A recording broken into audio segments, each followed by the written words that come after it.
आज आपण उपवासाची साबुदाणा बटाटा चकली पाहणार आहोत। मी तुम्हाला एक तोडून पण दाखवते। हे बघा किती सहज तुटतीये।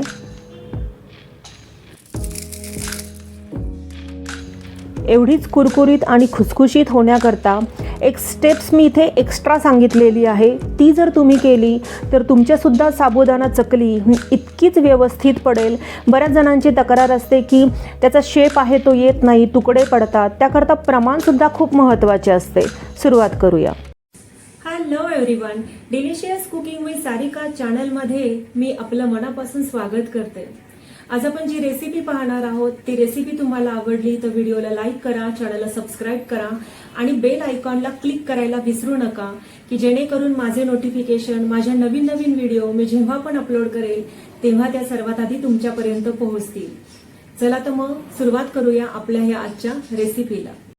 इथे मी साबुदाणा घेतलेला आहे। मोजून अर्धा किलो साबुदाणा आणलेला आहे। जो रेग्युलर आहे तो आता मी स्वच्छ 2 पाण्याने धुवून घेणार आहे। तर हे बघा, स्वच्छ 2 पाण्याने धुवून घेतला आणि अगदी थोडंसं वरती अर्धा इंच असं पाणी मी ठेवलेलं आहे। साबुदाण्याच्या अर्धा इंच असं, आणि एक 7 ते 8 तास आपण सोक करायला ठेवणार आहोत। आता 7 ते 8 तास सोक करूया। तर हे बघा 7 ते 8 तास सोक झालेला आहे आणि आपला साबुदाणा छान भिजलेला आहे। तर हे बघा, तरीसुद्धा आपल्याला आणखीन एक एक्स्ट्रा स्टेप्स मी इथं सांगितलेली आहे, ती करणं खूप जरुरी आहे। तरच तुमचा साबुदाण्याची चकली आहे ती व्यवस्थित कुरकुरीत होईल, आतपर्यंत व्यवस्थित तळली जाईल, नाहीतर कचकच असा साबुदाणा लागतो। तर इथे मी गरम पाणी, अगदी उकळून गरम पाणी घेतलेलं आहे आणि हे गरम पाणी पुन्हा एकदा आपण साबुदाण्यामध्ये घालणार आहोत। आणि ही स्टेप्स करणं खरंच खूप जरुरी आहे, त्यामुळे आपल्या चकल्या ह्या खूप छान होणार आहे। आता पाणी किती घालायचं आहे, तर पाणी किती घालायचं आहे मी तुम्हाला दाखवते। अगदी साबुदाण्याच्या बरोबरीने, म्हणजे आधी आपण कसं अर्धा इंच वरती घातलेलं होतं, एवढं गरम पाणी घालायचं नाही आहे। साबुदाण्यापर्यंत अगदी तेवढंच पाणी घालायचं आहे, एक्स्ट्रा घालायचं नाही आहे। पुन्हा एकदा 7 ते 8 तास आपण सोक करायला ठेवणार आहोत।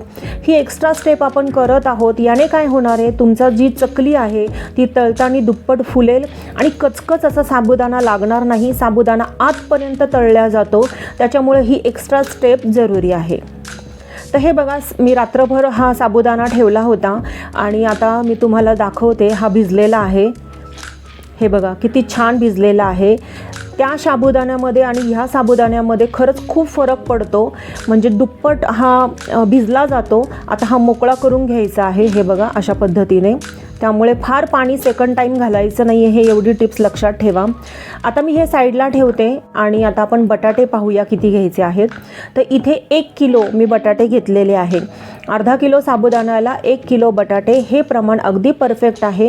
हे मी उकडून घेतलेले आहेत बटाटे, याची सालं काढून घेतलेली आहे। एक परात घेतली, एक किसणी घेतली आणि आता आपण हे जे बटाटे आहेत हे किसून घेणार आहोत, किंवा तुम्ही मॅशरनी मॅश करून घेतले तरी चालेल। फक्त काळजी घ्या की जे बटाटे आहेत त्याचे तुकडे राहता कामा नये, नाहीतर मग चकली पाडताना त्रास होऊ शकतो। म्हणून मी काय केलेलं आहे, हे किसून घेतलेले आहेत।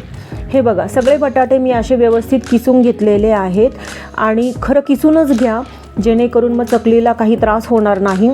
आणि जो आपला भिजवलेला साबुदाणा होता तो साबुदाणा यामध्ये घालायचा आहे। यामध्ये मसाले घालायचे आहेत। तर इथं 2 चमचे मी लाल तिखट घालतीये। तिखट तुम्ही तुमच्या आवडीनुसार कमी जास्त करा। हे रंगाचं आहे, हे काश्मीरी रेड चिली पावडर आहे, त्याच्यामुळे मी 1 चमचा काश्मीरी रेड चिली पावडर घालतीये आणि 2 चमचे जिरे घालणार आहे। जर तुम्ही जिरे खात नसाल उपवासाला, स्किप केलं तरी चालेल। चवीनुसार मीठ घालूयात, बस एवढंच घालायचं आहे। आणि जर तुम्ही उपवासाला कोथिंबीर खात असाल तर इथे बारीक कट करून कोथिंबीर घातली तरी चालणार आहे। आता हे सगळं व्यवस्थित मळून घ्यायचं आहे। साधारण एक 3 ते 4 मिनिट हे व्यवस्थित मळून घ्यायचं, कारण यामध्ये बाइंडिंग करता आपण कुठलंही पीठ वापरलेलं नाही आहे, त्याच्यामुळे फक्त बटाटा आणि साबुदाणा। त्याच्यामुळे हे जितकं मळून घेता येईल तितक्या तुमच्या चकल्या व्यवस्थित पडतील। हे व्यवस्थित मी मळून घेतलेलं आहे एक 4 ते 5 मिनिट। आता सोऱ्या घेतलेला आहे, आतून तेल लावून घेतलेलं आहे आणि जी आपली चकलीची प्लेट असते ती लावून घेतलेली आहे। इथं शेंगदाणा तेल मी घेतलेलं आहे, तुम्ही तुपाचा हात देखील लावू शकता। आणि आता सोऱ्यामध्ये आपण भरणार आहोत। माझ्याकडे हा लाकडी सोरे आहे, हल्ली उभे सोरे पण मिळतात, त्याच्यामध्ये जरी तुम्ही भरून केलं तरी चालणार आहे। हे बघा, ही जी प्लेट आहे ही मी लावून घेतलेली आहे चकलीची. हे बघा, आता आपण चकली करायला घेऊया. एक साईडला मी पेपर देखील प्लास्टिकचा अंथरून ठेवलेला आहे. हे बघा, आता अशा चकल्या पाडून घ्यायच्या आहे. फक्त आपण जी भाजणीची चकली करतो तेवढी सुरेख अशी ही चकली पडत नाही, कारण याला बाइंडिंग नसतं. त्यामुळे ही चकली अगदी अलगद दाब दिला तरी ती व्यवस्थित पडते. फक्त शेप मात्र तुम्ही पाहू शकता त्या चकलीमध्ये आणि ह्या चकलीमध्ये नक्कीच फरक पडतो, कारण त्याच्यामध्ये काटे येतात, याच्यामध्ये तसे काटे येत नाही. एवढाच फरक आहे, कारण आपण फक्त बटाटा वापरलेला आहे. त्याच्यामुळे तुम्हालाही हे सगळ्यांना माहितीच असेल. हे बघा, अशा चकल्या पाडून घ्यायच्या आहे. याचे तुकडे अजिबात होत नाही, त्यामुळे मळून घ्यायचं आहे. ज्या छोट्या छोट्या टिप्स मी सांगितलेल्या आहेत त्या फॉलो करा, म्हणजे तुमच्यासुद्धा चकल्या एवढ्याच छान होतील. मी तुम्हाला एक जवळून देखील दाखवते म्हणजे तुमच्या लक्षात येईल. हे बघा,